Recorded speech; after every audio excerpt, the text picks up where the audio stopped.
Hello and welcome to the Mental Health Hotline. If you are obsessive-compulsive, press 1 repeatedly. If you are codependent, ask someone to press 2 for you. If you have multiple personalities, press 3, 4, 5, and 6. If you are paranoid, we know what you are and what you want. Stay on the line and we'll trace your call. If you're delusional, press 7 and your call will be transferred to the mothership. If you are schizophrenic, listen carefully and a small voice will tell you which number to press. If you are depressive, it doesn't matter which number you press, no one will answer you. If you are dyslexic, press 69696969. If you have a nervous disorder, please fidget with the hash key until the beep. After the beep, please wait for the beep. If you have a short-term memory loss, please try your call again later. And if you have low self-esteem, hang up. All our operators are too busy to talk to you. All Hit Radio.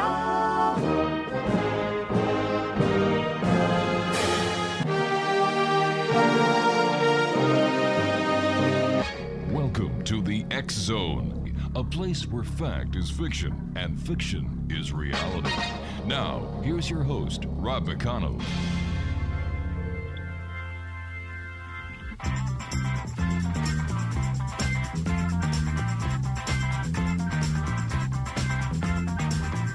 After midnight, we're gonna let it all hang down. After midnight, we're gonna chug a lug and shout. We're gonna stimulate some action. We're gonna get some satisfaction. We're gonna find out what it is all about. What it is all about. After midnight, we're gonna let it all hang down.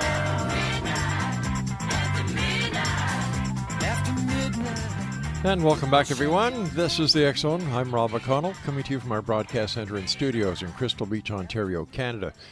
My guest this hour is Raven Digitalis, and Raven is the author of Empath's Oracle, The Everyday Empath, Esoteric Empathy, Shadow Magic, Compendium, Planetary Spells and Rituals, and Gothcraft. Originally trained in Georgian witchcraft, Raven has been an earth-based practitioner since 1999, a priest since 2003, a Freemason since 2012, and an empath all his life. He holds a degree in cultural anthropology from the University of Montana, cooperated in a non-profit pagan temple for 16 years, and is also a professional tarot reader, DJ, card-carrying magician, and animal rights advocate. His website is www.ravendigitalis.com. And Raven, great talking to you again. Hello, thanks for having me back. It's nice to hear your voice again. It's nice talking to you too, and you're in the beautiful state of Hawaii. Oh, yeah. Yeah. Well, it's more like a country, but officially on paper it's a state. Yeah. In reality, it's its own country. Tell us... and many locals agree. Yes, true. For the many listeners who have joined the Exo Nation since you were last with us, tell us more about yourself and what brought you into the work that you do. Being a priest since 2003, Freemason. You've done so much. How did it all get started, Raven? Yeah, I appreciate it. Never a dull moment, really. Always something going on. A tarot reading to do, a job to be done, a book to be written. So, I just try to be inspired and go with that inspiration and wherever spirit calls me at any given time, while still, trying to make a living. I do healthcare work, and right. So that's like the 9 to 5. But I would never do a 9 to 5 job, actually. So I like the later hours. But basically got started early in metaphysics, and it just grew and developed and went in many different directions. So it's an honor to keep publishing and keep helping others in the world and try to make it a better place, one piece at a time. That's all we can do. Yep. Are you finding more and more people these days, post-COVID, still in a world that is haywire, are turning to the alternative crafts for answers that they can't get from established religious philosophies? It really does seem that way. I've noticed that myself. there's so much internal work, I believe, that people have had the opportunity to do, especially during those times of lockdown, which for some people were destructive, for others were constructive, and for others it was a mix of the two. So I think that the time of COVID, especially lockdowns, just brought people into this new perspective. Like, the world will never be the same after COVID, and who knows when after COVID will be. But that's right. Yeah. I think it's opened new doors and shifts in consciousness globally. So I think the mundane just is not as appealing to many people. And also there's this global happening where everybody gets faced with their own mortality. So, oh boy, we better research the big picture while we're here. It certainly seems that way. As someone who's in tune with Mother Nature and you're an empath, did you have any idea that COVID was going to play the nasty role that it did? Well, funniest thing happened when I received the message to move to Hawaii from Montana. I arrived here a week and a half before lockdown. I had this sense that COVID was going to spread and be a problem, but not to this degree. With all the anti-vaxxers and anti-maskers out there and anti-scientific folks, it's really extended COVID's existence, unfortunately. And it wouldn't have to be this bad, especially in America, if people would pay attention to the science. But at the time coming here, I was very focused on my own personal healing and didn't really put my feelers out too much globally. But there was still this impending sense of change, of big change. So it was very interesting to be here in Hawaii when there were no tourists. Just got here and nope, no more tourists. And so I've certainly gotten the local experience. All right. The last time you were on the show, I believe, is going back to 2008. And it was after the release of your book, Gothcraft, The Magical Side of Dark Culture. So how have you been, and how have your books developed since then? Well, I originally got started out looking at Gothic culture and darker magic, not black magic, but more shamanic-based magical practices. And from there, I figured that it felt like I offered all that I had to give in that field. And suddenly, all of this information about empathy started to come to me, and I realized that was going to be the new focus. So starting 8 or 9 years ago, my empathy work started to spill out. So my first book, Esoteric Empathy, my first empathic book, Esoteric Empathy, which is the one that I consider my number one, my heart baby.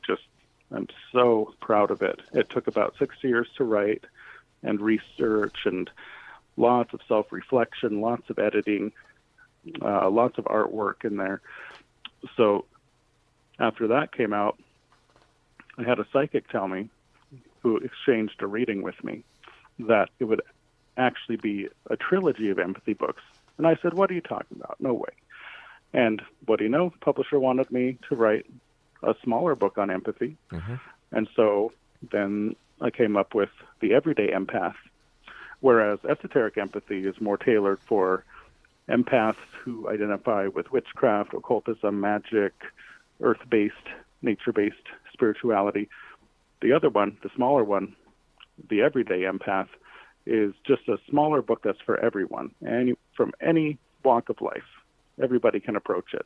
And I like to mix the scientific with the metaphysical because I feel like they're so deeply intertwined, if not inseparable, that it's good to look at it from all angles. So I even have scientists that have read my books and have given some good confirmation about the material, which I'm humbled by.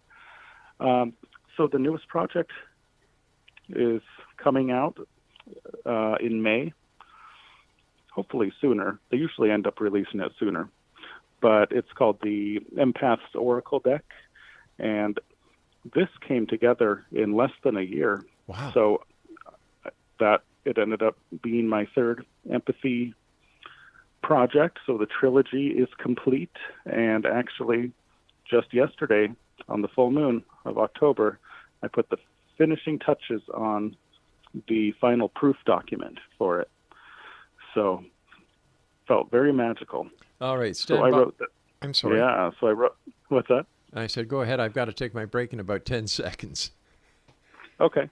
So it's a mini book that I wrote along with 40 cards, 40 affirmation cards for empaths coming out in May. Let's talk more about this on the other side of this break. And X Zone Nation, our guest this hour is Raven Digitalis. His website is ravendigitalis.com. This is a place where people dare to believe and dare to be heard. And we come to you Monday through Friday from 10 p.m. Eastern until 2 a.m. Eastern right here on the X Zone Broadcast Network and our affiliates around the world. Speaking about affiliates, there's a great new radio station down here in Ontario called Classic 1220. Check them out if you like classic rock and roll and if you like classic talk. Their website, classic1220.ca. Get some satisfaction, we'll find out what it is all about.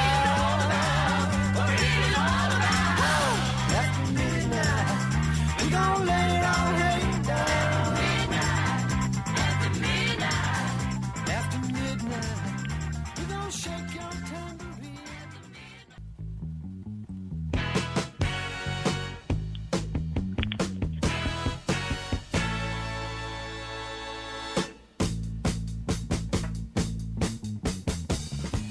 The sound of your footsteps telling me that you're near.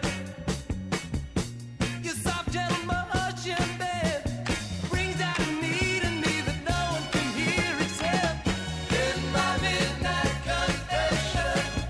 When I tell all the world that I love you, in my midnight confession.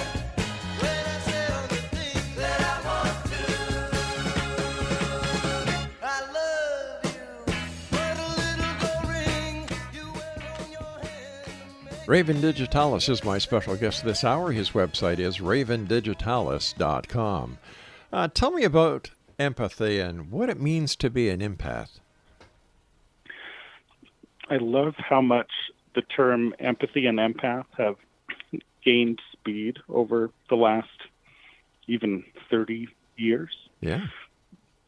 In the media, one of the first mentions of somebody as being called an empath, I think the first mention was on Star Trek in one of the original episodes in the 70s. So the character Jem was an empath. That was her species there. Oh, and speaking of species, here's a little lizard right next to me saying hello. Hi, guy. They look quite alien. But anyway, after that, the word empath as a self-defining term started to gain speed in scientific fields and in metaphysical fields. And I heard about it myself in high school during a time of emotional overload. I sought the advice of an elder, and she said, "Oh, you're clearly an empath." I'm like, "What is that?" And, well, it can be defined as emotional psychicism, even though it's not psychic in the traditional sense. I say that because psychic abilities are more cerebral and based in the mind, but empathic abilities, which we all have to different degrees, same with psychic, is strictly emotional. So empathy is strictly emotional. So an empath is somebody who takes on more emotions from the outside world than an average person would, and absorbs them and becomes them and mirrors them. And this can be very challenging. A lot of the time it can push one out of their own identity or feeling of identity. and make them a people pleaser and never want to argue, just agree with everybody, and want to heal everybody's pain. So with my books and with my consultations, I try to help people get back to a place of balance. So I always emphasize balance, balance, balance. There's always a middle ground and a medium. Sometimes people are so empathetic that they will they'll swing their pendulum to the other side and indulge in addictive behaviors, which can take so many forms. Tell me, Raven, as an empath, how do you deal with all the pain in the world today? Yeah, that's a tough one, because the pain, there's always been so much pain in the world, and it's a matter of what we tune into and what we choose not to. It's not about avoiding the pain of the world, but rather where can we influence positive change the most? So that, of course, starts with the self, working on the self. And then that extends out to people in one's immediate environment, and then the local community, and beyond that. So it's kind of a spiral like that. Because if we look too far into the pain of the world, it's devastating, and it is unbearable, literally. And, I have such a soft spot for animals, especially when I see animals or any innocent person even suffering unnecessarily. It's just heart-wrenching, and I realize that I can't dive into that and unless I can help it somehow and do something to help. So how do you protect yourself? Visualization goes a long way. So imagination and visualization help conduct energy, and thoughts help create reality. So just by getting in tune with the body physically through healthy sleep, healthy food as much as possible, and exercise as much as possible, little things like that, or daily practice, yoga, meditation, those really help link the physical to the metaphysical. So with visualizations, there's shielding that empaths can do. There's also the wearing of certain stones, the favorite being black tourmaline. That's the number one empath stone, for one that wants to keep out too much excessive energy from the outside world.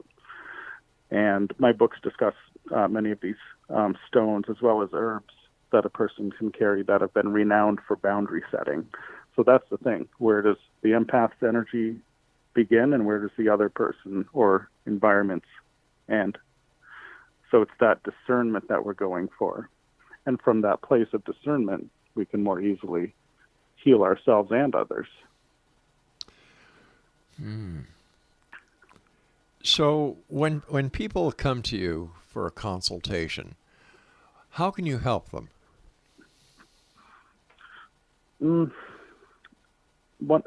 I've loved reading in my research that in fields of therapy and counseling, empathy is highly emphasized as a number one technique, where the counselor or therapist will step into the shoes and the perspective of the other person to understand them better, and then step back into their own perspective. And that takes a lot of practice, especially the stepping back into one's own and redefining that boundary. So by understanding another person's reality, their lens of how they see the world and experience the world, we can more easily advise. And that's just empathetic therapy. So that can be carried over to many different fields of work, from healthcare work to Reiki and divination and sound healing and yoga instruction and countless professions, medical professions as well. So do you work with the medical professions at any time to help a person? I work with in-home health. I've been doing that for about 14 years. So that can be very rewarding when I'm helping somebody, whether it's emotionally or physically, with what they need accomplished. Also, at the same time, medical professionals or healthcare professionals or professionals of any type that work with others in need to take breaks. And that's a huge empathic thing. We need to take breaks, need to take space from time to time in order to become more full and grounded and self-assured. So empathy burnout is a real thing. It is, eh? Yeah. So who takes care of the empath when the empath is burned out? Well, I think it starts with self-care. Luckily, I can go swim in the ocean if I want to, but not everybody can. So I'm very blessed by that. But we can walk in nature, Right. clear the mind, just go into a natural spot, can sit with animals who are innocent, pure reflections of nature, take baths, read books, listen to podcasts like yours, and do things that take us to a different space. And then, of course, yoga, meditation, spiritual work, daily practice, those really help one realign and stay grounded and protected. So you've written 2 books about empathy, and now you have a deck of cards that that are on the way called the Empath's Oracle. Is your book and deck of cards designed so that new people who are showing interest in empathy can actually use the book and the cards, or is this for the professional, the person who's already working as an empath? Oh, it's able to be approached by anybody, really. So if somebody is new to their empathic abilities or discovering what they are, they can pick up the deck and the little book that comes with it and get various pieces of insight. So what I recommend for doing with the deck is to draw a card at the beginning of the day and reflect on what that means. And there are some cards that have heavier meanings, others that are more light and inspirational. And it's kind of all over the empathic map. Mm-hmm. So we just have to rely on synchronicity and trust that we'll pull whatever card we're meant to and gain insight from that. And for those who do work with their empathy in a professional capacity, they can gain insight just the same. So the thing is that it's an oracle deck rather than a tarot deck. So it's very interpretive by each reader, whereas traditional tarot tends to be aligned to astrology, esoteric Kabbalah, and many other alignments. All right, Raven, I've got to take a break, so please stand by. Exonation, our guest this hour is Raven Digitalis. His website is ravendigitalis.com, and we'll both be back on the other side of this break. Don't go away.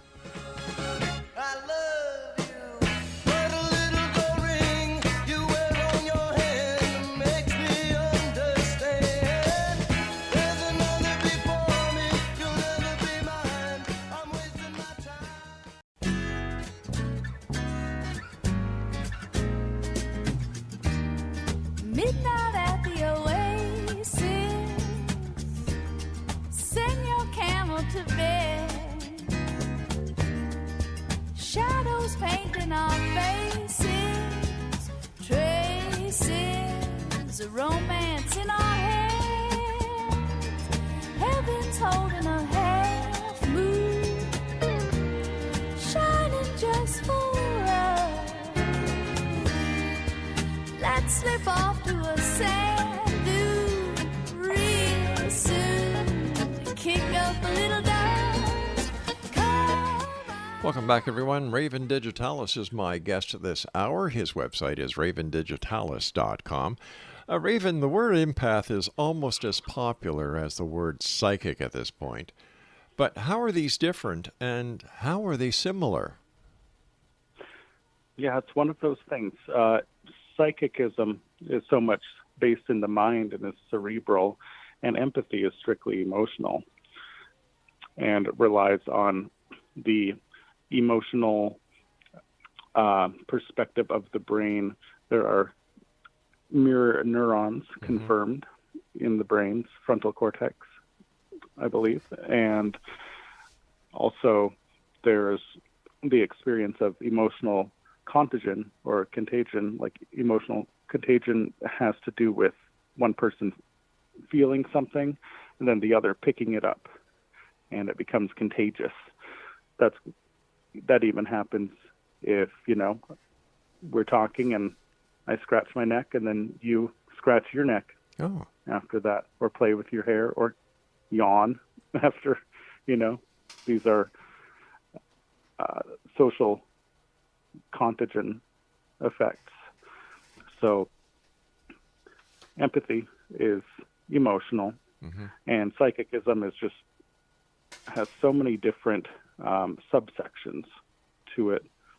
There's clairvoyance, clairaudience, clairsentience, talking to spirits, so many different things. And all of these gifts are contained in every person. Have these abilities to different degrees. And for someone who's highly empathic, sometimes it can feel like a curse because it's so much emotional energy overloaded at any given time. Usually, people who are highly empathic are not quite as psychic or even socially perceptive, and have difficult times with boundaries for oneself and recognizing them in others, and often don't communicate with ghosts or spirits. I've had some come to me recently, though, which has been very interesting, and I'm just blaming it on the October full moon and Halloween.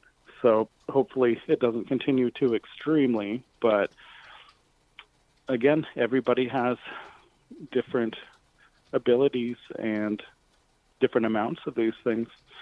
So empathy could be considered emotional psychicism, but it's not psychicism in a traditional sense.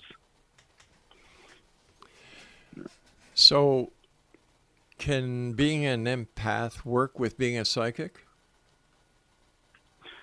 Definitely. I think the two are complementary, and a person just needs to work with what they have. And one thing that I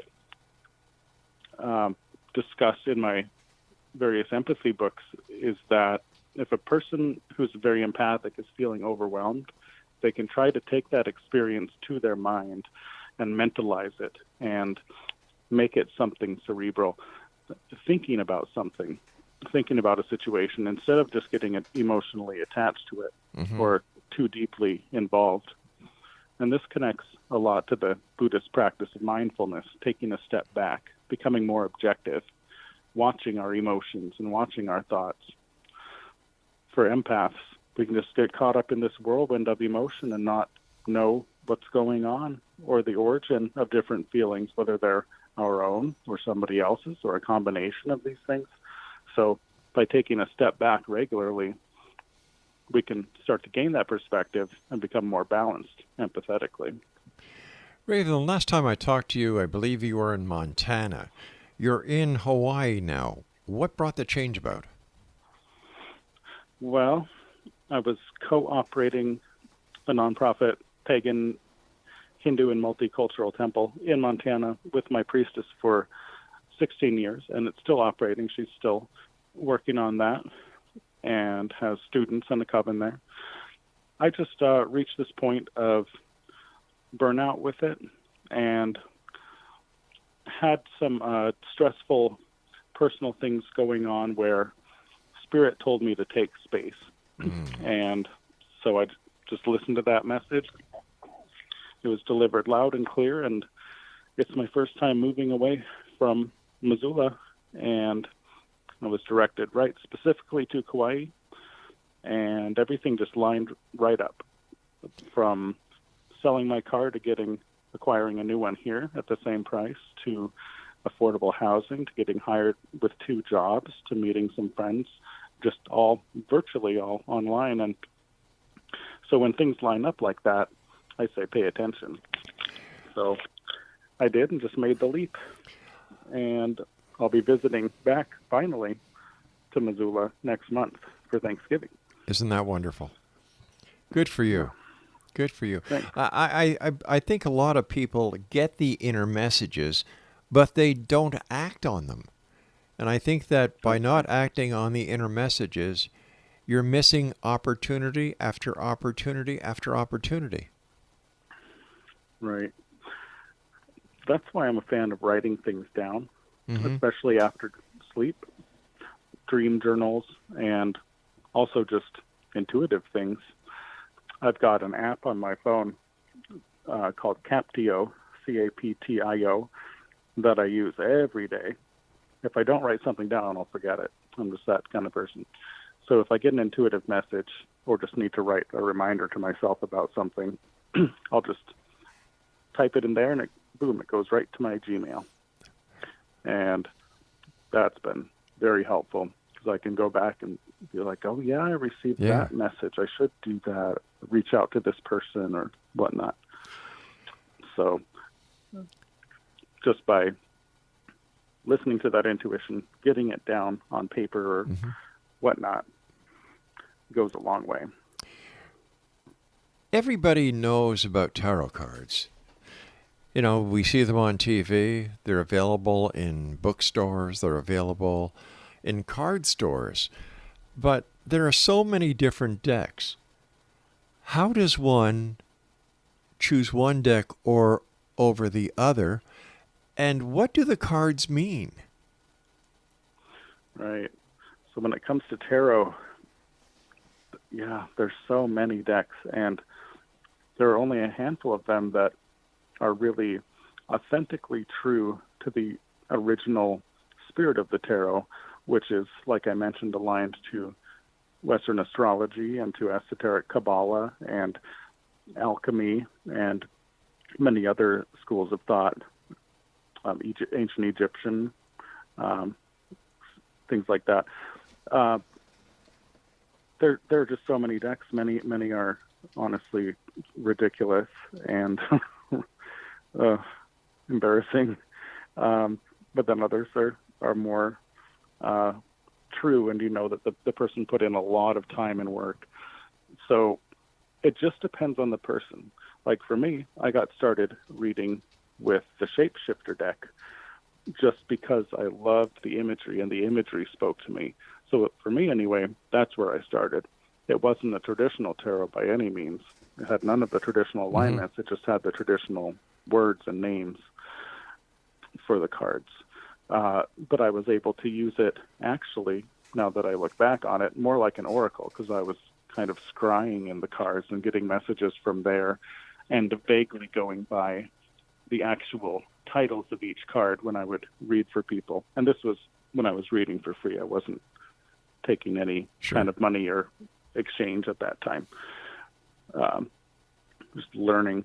And then the deck that most people start out with is the Rider-Waite deck, or the Rider-Waite-Smith deck, and that's become extremely popular and has many of the traditional alignments.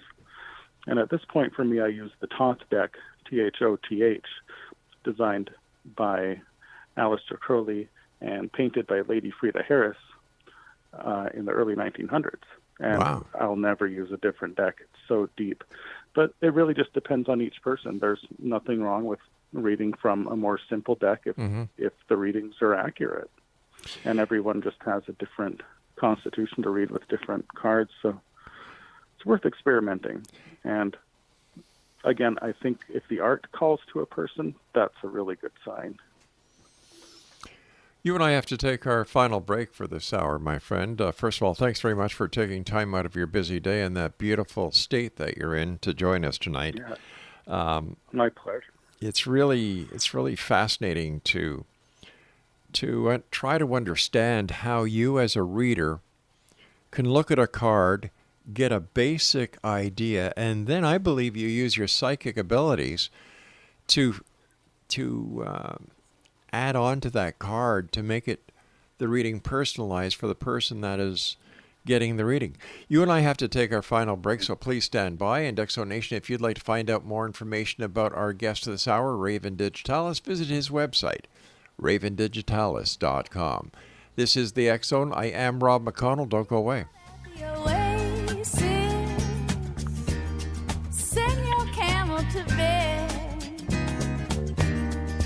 Shadows painting our faces, traces of romance in our hands.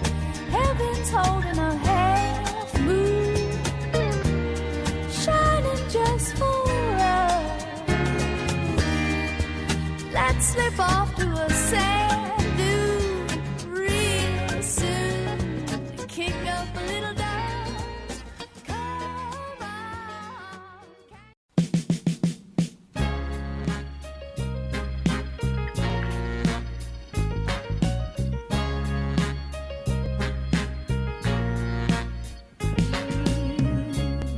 LA proved too much for the man. Too much for the man, he couldn't make it. So he's leaving the life he's come to know. Ooh. He said he's going Back to find. Ooh, what's left of his world. The world he left behind not so long ago. He's leaving on that midnight train to Georgia. leaving on the midnight train. Yeah.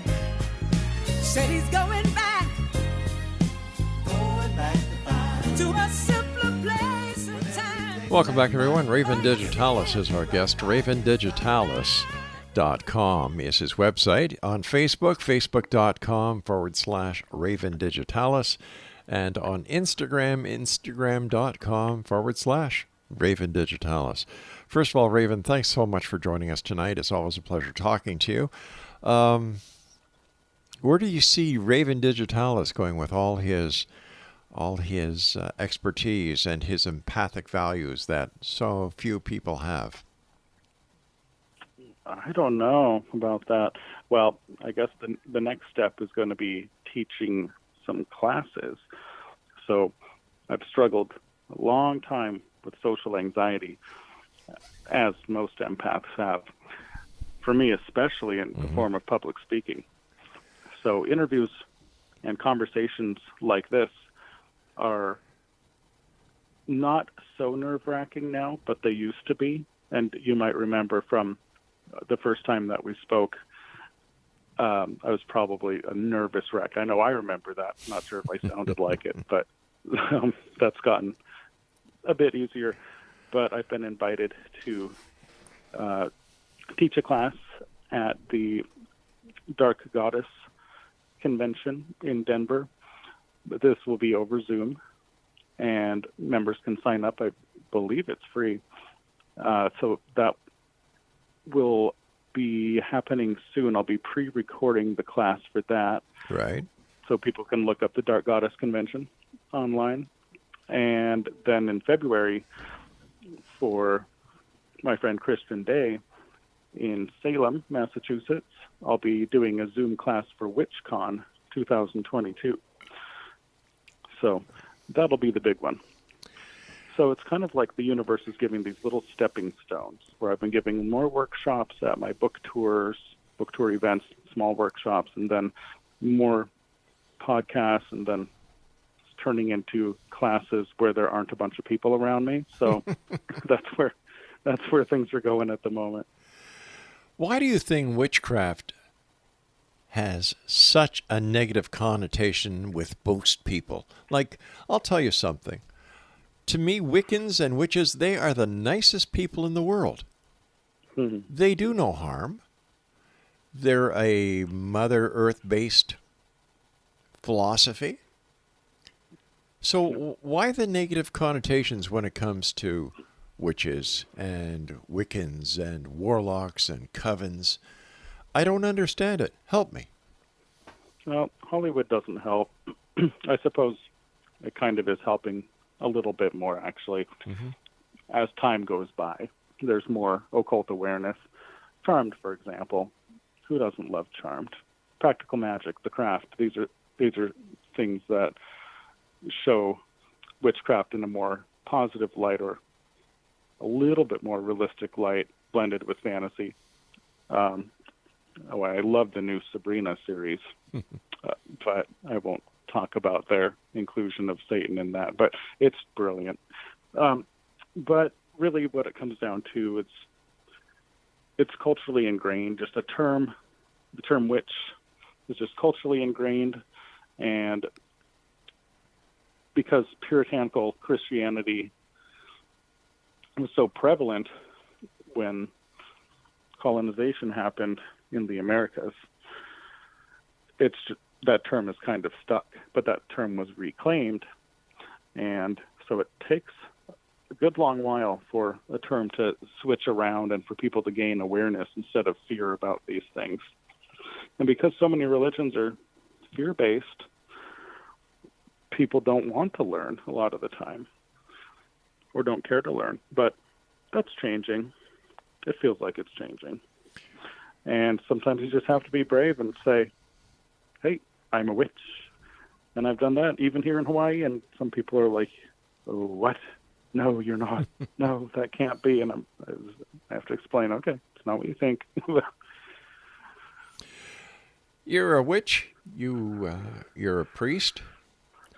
Halloween's coming up. Isn't that sacrilegious? Isn't that kind of sacrilegious towards the Wiccans and the witches? Not at all. No? I think it's the most, well, it is the most pagan, overtly pagan holiday that we see Samhain. in this culture. Yeah, Samhain. Yeah. And so we see pagan displays everywhere, from trick-or-treating, jack-o'-lanterns, apple bobbing, decorating with spooky things. So there are all these traditions that are carrying over that are overtly pagan and witchy. Yeah. Of course, it's the season of the witch. It is, but, the witches are always depicted as ugly old hags, flying on a broom. There's a kettle boiling. I think that they should modernize the witches for the holiday, and also put a lot more men in it instead of just all these female witches. Totally agreed. Yeah. I personally think that Halloween is sponsored in full by the American and Canadian dental associations, but that's just how I think. Understandable. Yeah. I've got my Maltesers right here as we speak. Oh, I love them. That's my favorite. That is my favorite of all times. My mom sent them to me because you can't get them in, America, USA as far as I know. Well, you can, but it's kind of rare to find. But you can't get them here. Really? To me. Yum. Even at Costco? No. Wow. Well, I guess they did at one point. Yeah. But yeah, they're pretty rare here. When I went to Canada, I remember my dear cousins lived there. I went to the dollar store and had all this giant bag of Canadian candy. This huge bag. And I have this line behind me. Yeah. And I'm like, sorry, I'm from USA, and we don't have these candies here, and I have so many requests for all these things. It was pretty fun. And they're like, oh, that makes sense. Okay. Oh, for goodness sake. Oh, Lord. But is Wicca and witchcraft as prevalent in Hawaii as it is on the continental U.S.? Not at all. I'm actually part of the Hawaii Witches group on Facebook, and there's not very many, but it's nice to have these connections. Most come from the mainland. There are some locals, though, who are into Western witchcraft, which is mostly based in Celtic traditions. I also practice Hinduism, so that's more of my focus these days, honestly, is working with Shaivate and Shakta Hinduism.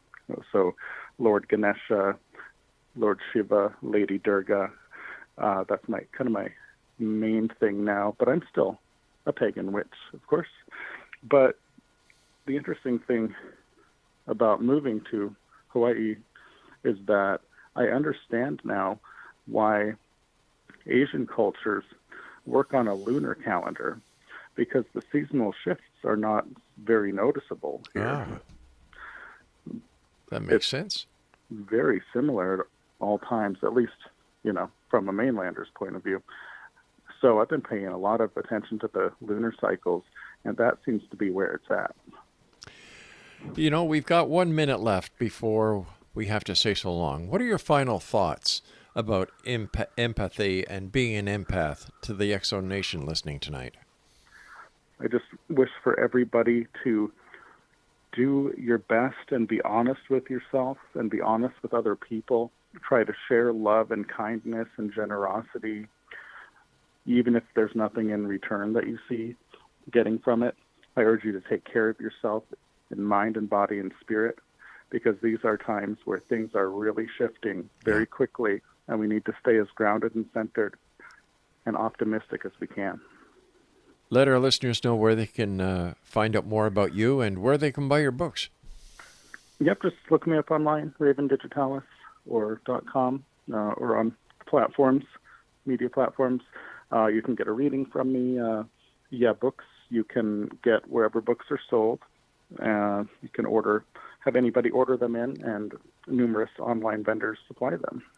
Raven, a pleasure talking to you, my friend. Take care of yourself. You Keep too. the great work up, and I look forward to the next time we meet back here in the X-Zone. I would love to. Anytime. Thanks for your great work. Hey, thank you, and happy Halloween. Woohoo. Take care, buddy. Bye-bye now. Namaste. Namaste to you, too, and merry meet. All right, X-Zone Nation, my guest this hour has been Raven Digitalis. Once again, his website is ravendigitalis.com. I'll be back on the other side of this commercial break with the news at 6.5 minutes past the top of the hour as we continue here in the X-Zone with yours truly, Rob McConnell, from our broadcast center and studios in Crystal Beach, Ontario, Canada. Don't forget, if you like classic rock, classic talk, check out classic1220.ca.